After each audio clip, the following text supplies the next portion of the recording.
Bon, je vais aller droit au but. On est parti pour 3 threads d'horreur inédits sur la chaîne du Joker. Mais avant de démarrer, sachez juste que j'ai un petit message particulier pour vous, juste après la première histoire. Et clairement, c'est immanquable. On part tout de suite du coup avec la première histoire et on se retrouve juste après.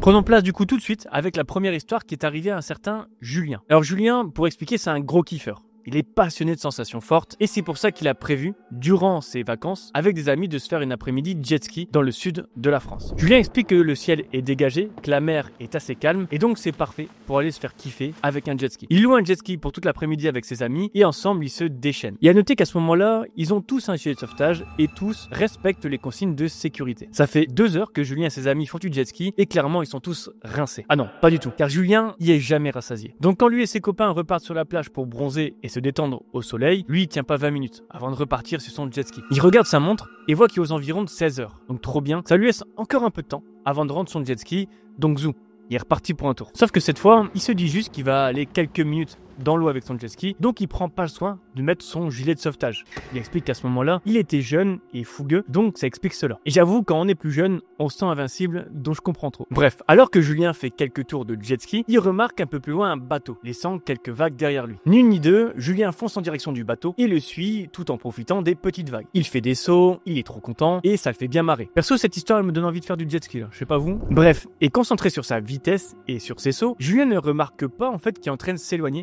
progressivement du rivage. Il explique qu'à un moment, il se retourne et voit la plage de très très loin. Julien se dit donc qu'il est temps de rentrer et qu'en plus il est un peu tard, donc c'est bientôt l'heure de rendre le jet ski. Donc il arrête de suivre le bateau et rentre sagement vers le rivage. Pas du tout. Julien, il voit que la mer s'agite un petit peu et prend toutes les vagues possibles et inimaginables. Et vient donc l'une de ces dernières vagues à prendre avant de rentrer pour de bon. Julien s'élance à toute allure et fait un giga saut dans les airs. Et pour avoir déjà fait du jet ski, c'est vrai que quand tu fais un gros saut avec un jet ski, ça fait un peu bader. Julien, du coup, alors qu'il sent que son jet ski est très haut, il panique et saute de son jet ski dans l'eau. Et ça, du coup, pour plusieurs raisons. La première, c'est comme on l'a dit, faire des gros sauts avec un jet ski, ça peut faire un peu peur. Et l'autre raison, c'est surtout que lorsque le jet ski va taper dans l'eau, ça peut faire très mal aux jambes, ça peut faire très mal aux genoux. Du coup, Julien se retrouve à l'eau et son jet ski, lui, il continue tout droit. Et alors que Julien pense qu'il va le rattraper facilement, il est surpris de voir que celui-ci s'arrête pas du tout. Je récapitule donc. On a Julien en pleine mer, sans gilet de sauvetage, et son jet ski qui avance vers l'horizon, pas en direction de la plage, soyons bien d'accord. En fait, normalement, un jet ski, quand on tombe dans l'eau, le moteur il s'arrête tout seul. Enfin, ça c'est surtout quand on a son cordon coupe-circuit qui est souvent relié au gilet de sauvetage. Sauf que je l'ai dit tout à l'heure, Julien, il a ni gilet de sauvetage, ni ce cordon coupe-circuit. Ce qui fait que le jet ski, même s'il n'accélère plus, il avance un peu tout seul et n'est pas stoppé net d'un coup, entre guillemets. Alors Julien, il va essayer tout de même de rattraper son jet ski. Mais plus il essaye, plus il voit son jet ski au loin. Jusqu'à même ne plus le voir. Il ne va plus le voir pour une bonne raison, c'est que la mer s'agite vraiment, mais vraiment bien désormais. Et non seulement il ne voit plus le jet ski, mais il commence à bien s'épuiser comme il faut. D'où l'importance d'avoir un gilet de sauvetage, ça te fait moins fatiguer. Mais du coup, après de longues minutes de nage, Julien commence non seulement à être épuisé, je rappelle qu'il nage pas dans une piscine mais dans la mer, avec des vagues et tout ce qui s'ensuit, et chose encore plus embêtante, c'est que la température de l'eau, elle devait être à 21 à 22 degrés. Ce qui signifie que le corps de Julien se refroidit de plus en plus. Le soleil commence désormais à descendre et il réalise en fait qu'il est désormais totalement perdu en pleine mer, avec aucun moyen d'appeler à l'aide. Et un peu comme dans un film d'horreur qu'on n'a pas envie de vivre, Julien se retrouve sans gilet de sauvetage, en plein milieu de la mer, à plusieurs kilomètres du rivage. Et Julien va vivre littéralement les montagnes russes, quand il va apercevoir, passer pas très loin de lui, un bateau. Julien va alors réunir ses dernières forces pour crier à l'aide. Sauf que le bruit des vagues et de la mer sont trop importants pour qu'il se fasse entendre. Et alors qu'il pense qu'il sera effectivement sauvé, le bateau va continuer son chemin et s'en aller droit devant. Et c'est là où on parle de montagne russe, car il pensait s'en sortir directement, mais non. En voyant le bateau partir, c'est de nouveau le désespoir qui le remplit. Et à ce moment précis, Julien explique que toutes ses pensées, ils vont pour sa famille, ses amis, et c'est sûr pour lui, il va pas s'en sortir. Sauf qu'alors qu'il est sur le point d'abandonner, Julien aperçoit un autre bateau qui s'approche lentement de lui. Cette fois, c'est un petit bateau de balade, avec à son bord un homme et une femme. Cette fois-ci, il repère Julien dans l'eau, et ils vont du coup en sa direction et lui tendent la main pour le hisser à bord. Julien à ce moment-là est en larmes et il explique qu'il a serré très fort dans ses bras cet homme et cette femme pour les remercier. Mais attendez parce que c'est pas fini. Alors que Julien explique le calvaire qu'il vient de vivre durant les 30 dernières minutes, l'homme et la femme à bord ont des doutes. Et c'est vrai, mettez-vous à leur place. Julien raconte qu'il est tombé en jet ski et pourtant ils ont beau regarder partout dans la mer autour d'eux, ils ne voient rien du tout. Pas le moindre jet ski aux alentours. En fait, l'homme et la femme ont peur que ce soit un piège pour voler leur bateau. Et franchement, ça peut se comprendre. Julien les supplie alors de les croire et demande de les déposer sur le rivage car ses amis doivent être morts d'inquiétude. Le couple se regarde alors avec hésitation, mais décide finalement de faire confiance à Julien et de le ramener vers le rivage. Et assez vite, en approchant du rivage, Julien aperçoit au loin un bateau de sécurité remorquant un jet ski abandonné, son jet ski. Il montre alors que c'était son jet ski et qu'il n'a pas menti à cet homme ni à cette femme. Et une fois arrivé sur le rivage, Julien va sauter dans les bras de ses amis, mettant enfin tout ce qui s'est passé derrière lui. L'homme et la femme ont donc sauvé Julien de la noyade et ont enfin compris que tout ce que leur disait Julien tout à l'heure était vrai. Et c'est ainsi que se termine cette merveilleuse histoire. Bon, je préfère être honnête avec vous et vous prévenir sur cette histoire. J'ai entendu mon rappeur préféré, SCH, pour ceux qui connaissent, raconter une anecdote qui s'apparente clairement à un thread d'horreur. Et du coup, ça m'a donné envie de créer une histoire similaire à ce qu'il a vécu. Et c'est ce que j'ai fait avec cette histoire. Ceux qui me suivent depuis longtemps le savent, j'aime bien raconter des histoires, mais aussi en créer de temps en temps de toutes pièces. Donc n'hésitez pas à me dire aussi si vous de votre côté, ça vous plaît que je fasse des petits scénarios comme ça. Bon, et avant de passer à la seconde histoire, j'ai une nouvelle de la plus haute importance à vous annoncer. Cette nouvelle, c'est bien sûr à propos de ma BD, spéciale thread d'horreur. Pour ceux qui ne savent pas, je me suis lancé à corps perdu dans la création d'une bande dessinée regroupant 3 histoires que j'ai confectionnées de A à Z. Un peu comme Squeezie l'a fait en quelque sorte, avec ma touche personnelle. Et si je suis là devant vous à vous parler aujourd'hui, c'est que j'offre dès aujourd'hui l'opportunité de faire partie de l'aventure en devenant contributeur. En clair, j'ai besoin de vous, car premièrement, une BD, ça coûte, et ça coûte plutôt beaucoup d'argent. Alors, j'ai déjà confectionné les 3 histoires, j'ai déjà organisé l'ensemble des vignettes de mes 3 histoires dans la BD, et pour info, ça fera environ 70 pages. Et donc, du coup, pour moi, la prochaine étape, c'est d'engager définitivement un dessinateur. Et bonne nouvelle, j'en ai déjà un, sauf que je m'attendais clairement pas à ça du tout. Je l'ai pour un peu plus de 3000 €, et étant donné que je suis un petit youtubeur, tout ce que je gagne de YouTube, je le réinvestis dans une meilleure caméra, un meilleur monteur, etc., etc. Du coup, mon idée, pour pouvoir me permettre de sortir cette BD en octobre 2025, retenez bien la date, c'est important, eh bien, c'est de faire appel aux dons. Et en contrepartie, chaque personne qui va faire un don, qui deviendra du coup contributeur de la BD pour financer mon projet, aura son nom affiché sur une page remerciement dans la BD. Et c'est plutôt pas mal, je trouve. Qu'est-ce que vous en pensez? Du coup, je vous prends pas plus de temps que ça. Mais clairement, si vous aimez ma chaîne, si vous aimez mes histoires et vous souhaitez m'aider tout en participant à ce beau projet de bande dessinée, eh bien, vous avez un lien en description et en commentaire pour le faire. Sur ce, gros cœur à tous ceux qui deviennent contributeurs de la BD. Maintenant, j'enchaîne avec la seconde histoire. Alors je vous préviens, j'aime beaucoup l'histoire qui va suivre car ça se déroule autour d'un skatepark et j'aimais bien le skate quand j'étais petit. Cette histoire nous est racontée par Bryce et sa meilleure amie Ashley. C'est tout simplement 2 meilleurs potes qui ont la vingtaine et clairement ils sont inséparables. Cela fait plusieurs années qu'ils se sont rencontrés durant un job d'été et depuis ils se voient tout le temps. Surtout qu'ils partagent une passion en commun et vous l'aurez deviné, c'est le skate. Bryce et Ashley vont donc régulièrement faire du skate ensemble dans différents spots de leur ville. Ah oui, et pour ceux qui veulent savoir, ça se passe en Californie, près de Los Angeles. Mais Bryce et Ashley ne précisent pas vraiment de ville en particulier. Et un après-midi, Bryce et Ashley décident d'aller dans un tout nouveau spot. C'est un ancien dépôt et ils ont entendu dire que c'était pas mal pour rider un peu. Donc ils se rejoignent vers midi dans la banlieue de Los Angeles et ils vont se manger un petit McDo. Et hop, direction le nouveau spot de skate. Bryce et Ashley arrivent donc sur les lieux et ils font face à un giga entrepôt immense. Et effectivement, c'est pas les premiers à aller là-bas car il y a des rampes de skate de partout et pas mal de choses pour bien s'éclater. Et il est seulement 13h quand ils arrivent à l'entrepôt, donc il y a que très peu de monde pour le moment. Et surtout, comme l'entrepôt est grand, même s'il y a du monde, c'est possible qu'il soit bien plus grand. Et petite particularité quand ils arrivent, ils remarquent qu'il y a un mec qui fait des tags sur un des murs du dépôt. Alors pas de panique, ça arrive souvent sur des lieux comme ça, un peu abandonnés. Bryce et Ashley ne le calculent pas trop et chacun fait son truc de son côté. Et maintenant, place au kiff. Nos 2 amis slide, ils font des figures, bref, ils font ce qu'ils aiment le plus, à savoir du skateboard. Et pour donner un léger descriptif de l'entrepôt, faut imaginer un bon 200-300 mètres carrés de rampe et de barres pour slider avec un skate ou une trottinette par exemple. Et il y a toute une partie sur la gauche qui est remplie de gros tubes métalliques à l'abandon. Ça fait vraiment une zone semi-fermée avec ce qu'il faut pour skater tranquille. Et petit à petit, Ashley remarque que le garçon qui faisait des tags a arrêté de taguer et regarde maintenant Bryce et Ashley. Il est là, assis, tranquille à les regarder faire du skate. Et ce qu'il faut savoir sur Ashley, c'est que c'est pas du tout la fille qui a sa langue dans sa poche. Du coup, comme ça la gêne, elle demande directement pourquoi il les regarde avec insistance depuis tout à l'heure. C'est alors que le garçon lui répond tout simplement qu'il attend que la peinture sèche pour ajuster son tag par la suite. Et du coup, comme il aime également faire du skate habituellement, il aime bien regarder les gens qui en font. Bon, là, Ashley, elle reconnaît avoir été bête sur le coup et s'excuse poliment d'avoir été peut-être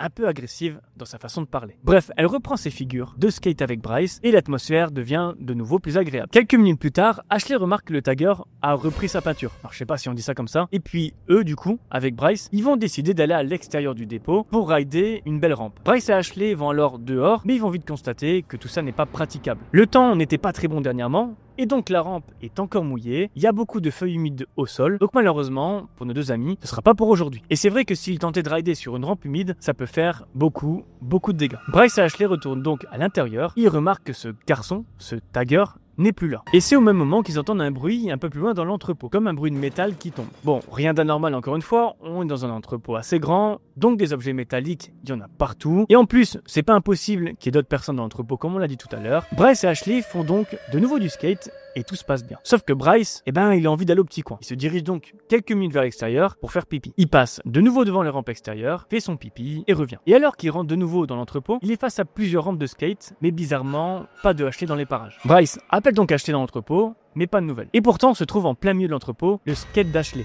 Ce qui signifie qu'elle est encore là, elle est forcément là. En fait, Bryce ne nous l'a pas indiqué au début, mais il y a une sorte d'allée entre les tubes métalliques, donnant sur la suite de l'entrepôt. Il s'approche donc dans cette allée et remarque Ashley plus loin par terre. Et la particularité, c'est qu'elle est enlacée par quelqu'un. Sentant le danger, Bryce court en direction d'Ashley et se jette sur la personne qui l'enlace. Bryce commence alors à frapper cette personne, mais il remarque très vite que c'est le tagger de tout à l'heure. Et chose bizarre, c'est qu'il ne tente pas de se défendre. Pire encore, c'est Ashley qui crie à Bryce d'arrêter tout de suite, de le faire du mal. Comme vous, Bryce ne comprend pas et se relève en demandant des explications à Ashley. Et à peine il a le temps de se relever qu'il peut voir une seconde personne dans son champ de vision. Cette seconde personne est par terre et elle semble assommée. Ashley explique alors à Bryce que lorsqu'il est parti à l'extérieur pour faire ses besoins, elle a été attrapée par un jeune d'une vingtaine d'années qui l'a embarqué jusqu'au fond de l'entrepôt. Et qu'heureusement que le tagger n'était en réalité pas très loin car il a pu intervenir en entendant Ashley crier à l'aide. Et donc Bryce se rend compte qu'il vient tout juste de frapper le tagger qui vient pourtant de sauver Ashley d'un mauvais événement. Ashley explique que ce jeune d'une vingtaine d'années lui a fait terriblement peur et pendant qu'il l'embarquait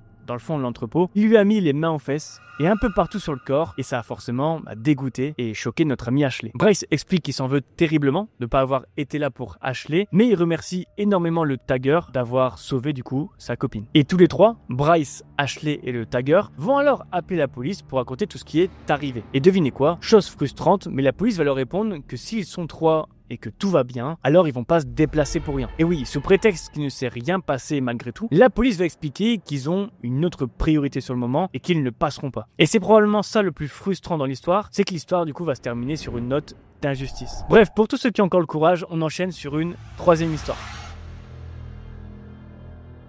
Bon, bienvenue pour cette toute nouvelle histoire où on va parler de salade. Non, je déconne, je suis pas là pour vous donner des recettes healthy, mais plutôt pour parler de l'histoire de Paul et de Marissa. Paul et Marissa, c'est un couple, tout ce qu'il y a de plus normal. Tous les deux travaillent la journée, puis passent du temps ensemble le soir et profitent le week-end ensemble. Sauf que Paul, il explique dans son thread qu'en ce moment dans son couple, ça bat un peu de l'aile. Et nous indique que c'est en partie de sa faute car sa copine Marissa lui reproche de passer trop de temps au travail et donc de rentrer trop tard. Et ça, Marissa, elle n'aime pas car elle en a marre d'attendre 20h30, 21h pour manger avec son petit ami et passer une demi-soirée ensemble. Non, Marissa, elle veut Paul plus souvent à la maison pour profiter en couple comme il se doit. Et je suis un peu d'accord avec Marissa pour le coup, dans un couple il faut avoir du temps pour l'autre et le travail c'est plutôt secondaire. Bref, Paul explique que ses retards à la maison, si on peut appeler ça comme ça a failli coûter son couple, donc il a promis de faire des efforts. Et donc Paul rentre maintenant plutôt du boulot et c'est ce qui va donc faire plaisir à Marissa et sauver leur couple. Marissa elle avait aussi marre de devoir tout faire toute seule et reprochait à Paul notamment de rentrer tard et de mettre les pieds sous la table. Et ça, Paul en a conscience. Et c'est pourquoi il se propose régulièrement pour aller faire des courses ou même aller chercher des pizzas pour quand il rentre. Bref, on voit que Paul fait des efforts et c'est tant mieux. Paul nous raconte qu'un soir, il est 18h30 et part du bureau pour rentrer chez lui. Et sur la route, il appelle sa femme et lui demande si elle a besoin de quelque chose pour ce soir. Sa femme Marissa lui explique qu'elle a besoin d'une salade en urgence pour faire des burgers maison. Et moi,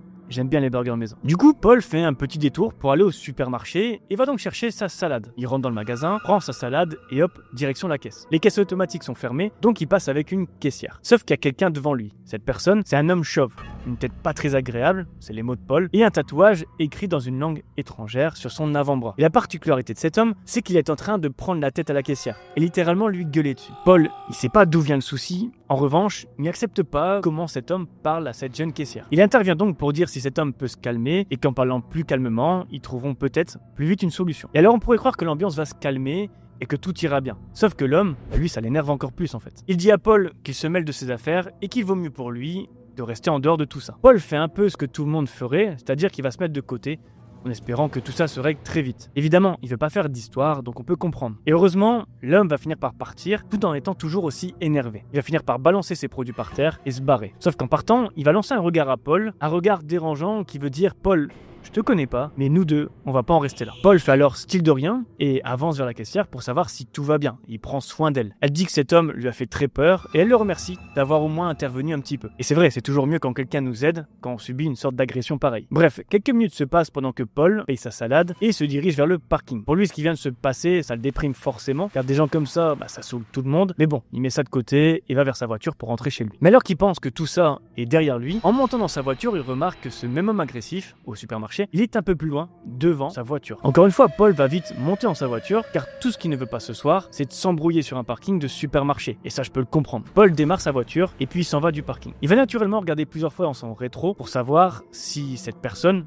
ne le suit pas. Et ça va. Durant quelques minutes, il va voir personne derrière lui, ce qui va le rassurer. Sauf qu'arrivé à un stop, Paul explique qu'il n'arrive pas à passer car il y a un peu de circulation. Et c'est là que l'angoisse pour Paul va démarrer. Il remarque assez rapidement via son rétroviseur qu'une voiture arrive brusquement, plein phare derrière lui. Une voiture qui va le coller et le klaxonner. Aucun doute pour Paul, c'est forcément un mec relou, voire cet agressif du supermarché qui ne le lâche pas. Paul lui remarque que la voiture le suit, donc c'est pas un hasard. Mais Paul, il connaît assez bien la route menant jusque chez lui, donc ce qu'il va faire, c'est de profiter d'une intersection pour tourner au dernier moment et accélérer rapidement pour semer la voiture. Ainsi, il aura une chance de semer cette voiture relou et de rentrer chez lui sans être suivi. Et ça va marcher.